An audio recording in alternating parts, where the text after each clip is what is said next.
The automatic doors of Preston's department store slid open with a soft whoosh, and 16-year-old twins Marcus and Maya stepped inside, their sneakers squeaking against the polished tile floor. Afternoon sunlight poured through the massive windows, casting long shadows across aisles stocked with electronics, clothing, and home goods. Marcus adjusted his backpack straps while Maya pulled out her phone to check their budget. Mom said $50 max for Dad's birthday gift, Maya whispered, scrolling through her notes app. That tool set in aisle 7 looked perfect, Marcus replied, pointing toward the hardware section. It was on sale for $49.99. They moved through the store with purpose, unaware of the cold eyes tracking their every step. Gerald Finch, the assistant manager, stood behind the customer service counter like a hawk perched on a branch. His thin lips pressed into a tight line as he watched the teenagers browse. His fingers drummed against the counter, then reached for the phone. Yes, please, Gerald spoke quietly into the receiver, his voice dripping with false urgency. I have 2 suspicious individuals in my store. They've been acting very strange, looking around nervously. I believe they're planning to steal merchandise. Marcus picked up the tool set, examining the contents through the clear plastic window. Maya stood beside him, comparing prices on her phone to make sure they were getting the best deal. Neither noticed Gerald approaching with quick, aggressive steps, his face flushed red with manufactured anger. Put that down right now. Gerald's voice boomed across the store, causing several shoppers to freeze and turn their heads. Marcus looked up, confused. Excuse me, sir. I said put it down. I know exactly what you two are doing. Gerald jabbed his finger toward them, closing the distance until he stood only feet away. Empty your pockets, both of you, right now. Maya's eyes widened. What are you talking about? We haven't done anything wrong. Don't play innocent with me, Gerald snarled, his voice rising with each word. I've been watching you since you walked in. Scanning the exits, whispering to each other, touching merchandise you had no intention of buying. Other customers began gathering at a distance, some holding up phones, others whispering amongst themselves. An elderly woman with a shopping cart shook her head slowly. A young mother pulled her child closer, looking uncomfortable with the scene unfolding. Marcus set the tool set down carefully on the shelf, keeping his hands visible. Sir, we're just shopping for our father's birthday present. Our mom is meeting us here in 10 minutes. Sure she is, Gerald laughed bitterly, crossing his arms. That's what they all say. I've worked retail for 20 years, and I know trouble when I see it.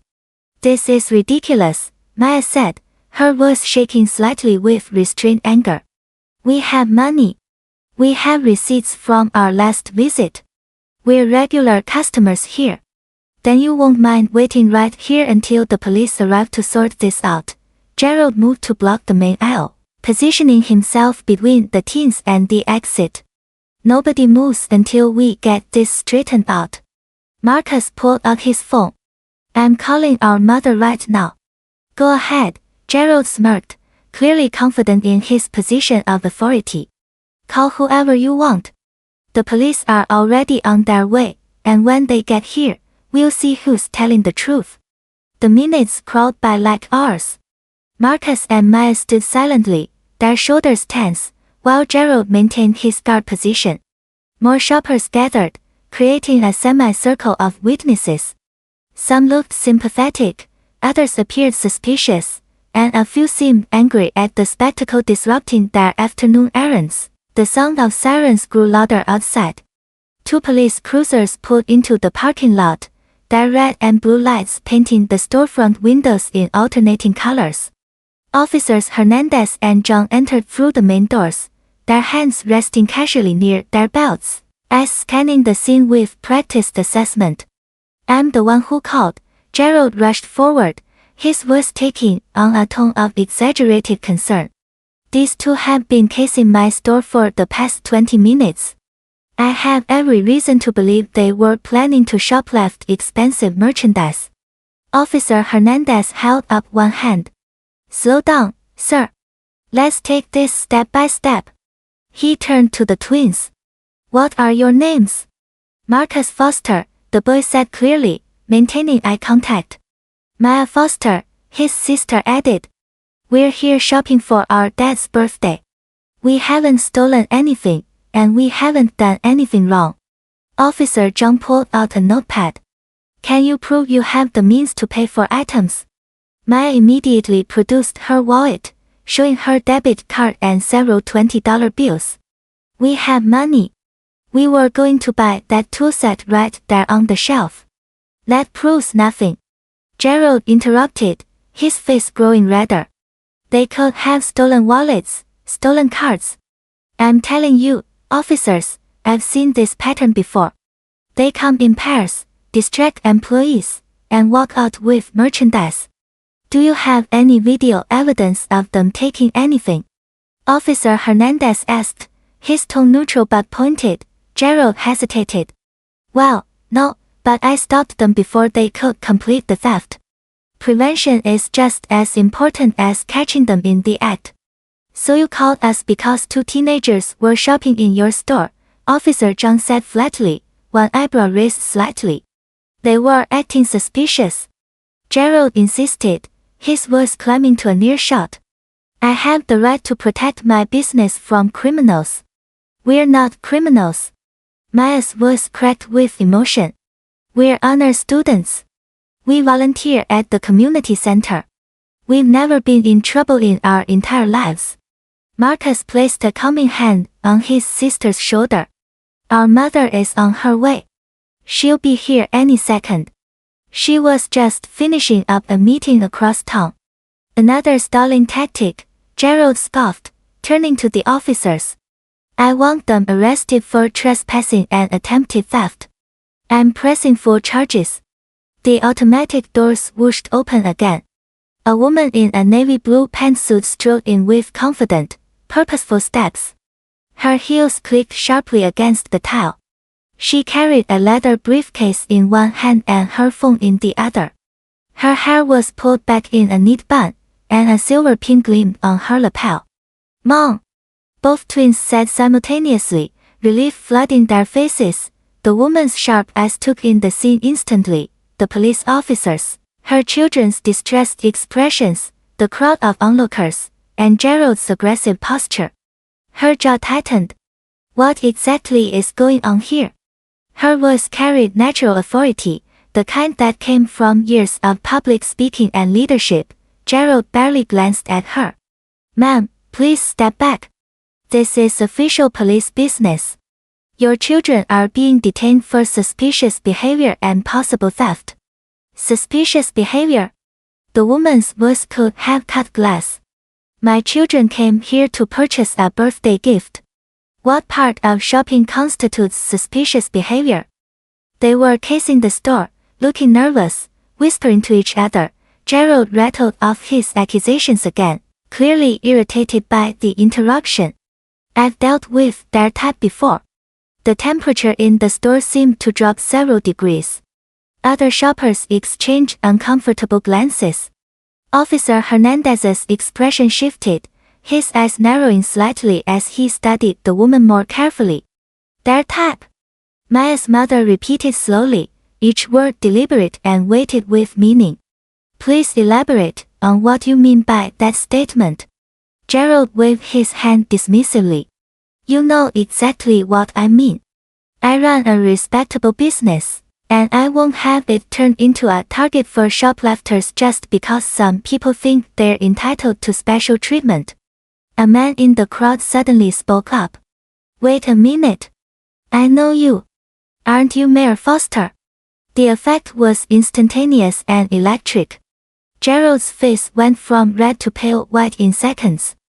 Officer Hernandez straightened his posture noticeably. Whispers rippled through the gathered shoppers like wine through grass. Several people pulled out their phones, not to record anymore, but to verify what the man had said. That's right, Mayor Diane Foster said calmly, her eyes never leaving Gerald's face. I'm the mayor of this city.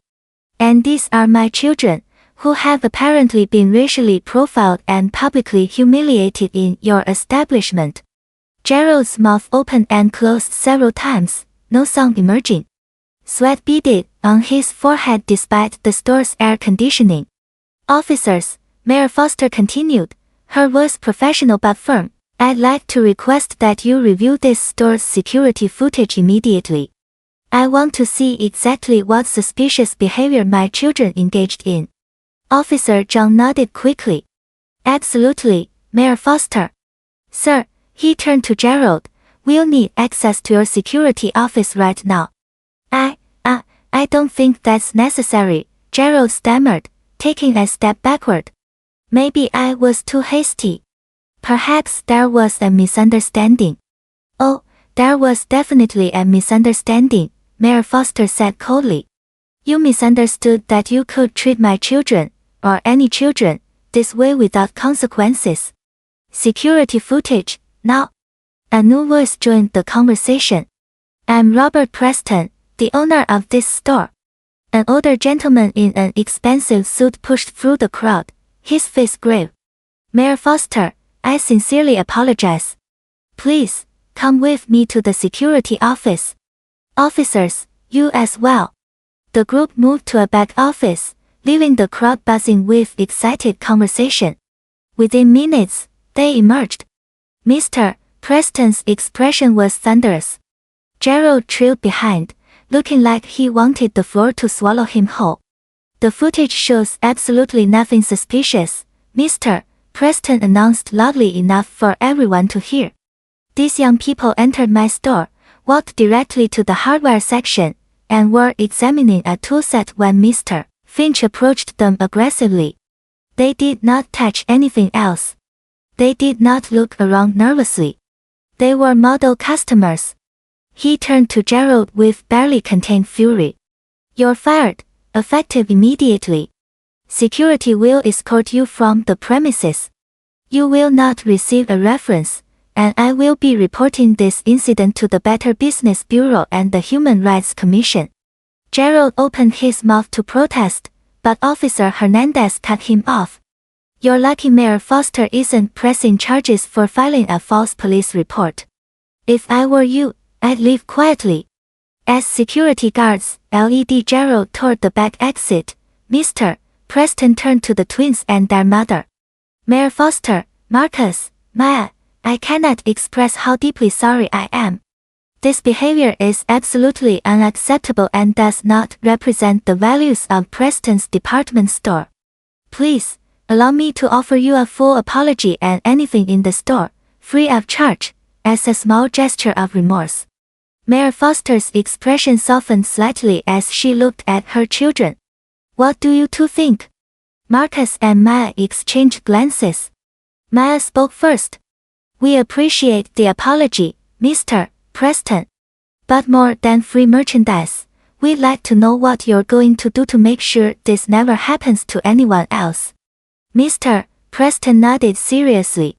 You have my word that I will implement mandatory anti-bias training for all staff members, create a clear protocol for handling discrimination complaints, and establish a diversity and inclusion committee.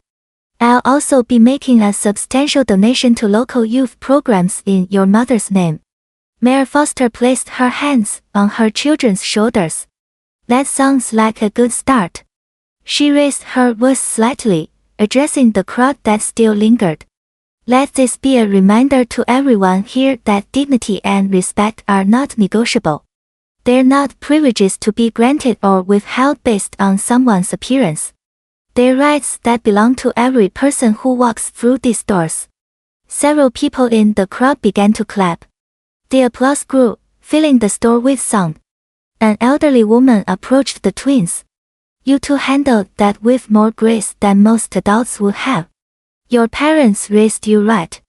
Officer Hernandez approached as well. For what it's worth, I'm sorry you had to experience that. Nobody should be treated that way. As the crowd dispersed and normalcy began to return to the store, Marcus picked up the tool set again. So, are we still getting this for Dad? Mayor Foster smiled, a genuine warmth replacing her earlier steel. Absolutely. And you know what? Let's get the upgraded version. Your father deserves the best, and so do you. They walked to the checkout together, the twins flanking their mother. The cashier, a young woman with kind eyes, processed their purchase with extra care. I just want to say, I'm so glad everything worked out. What happened was wrong, and I'm proud of how you stood up for yourselves. Outside, the afternoon sun still shone brightly. The police cruisers pulled away, and shoppers continued their routines. But something had shifted, a small but significant moment where justice had been served, where courage had been rewarded, and where voices that demanded to be heard had created change. Maya looked at her mother as they walked to the car. Do you think things will really change at that store? Mayor Foster opened the trunk, placing the tool set carefully inside. Change doesn't happen overnight, sweetheart. But it happens when people refuse to accept injustice, when they speak truth to power, and when they hold others accountable. You two did that today. You should be proud. Marcus leaned against the car. I was scared, though. When he called the police, I didn't know what would happen. Being brave doesn't mean you're not scared, his mother replied, pulling both teens into a hug.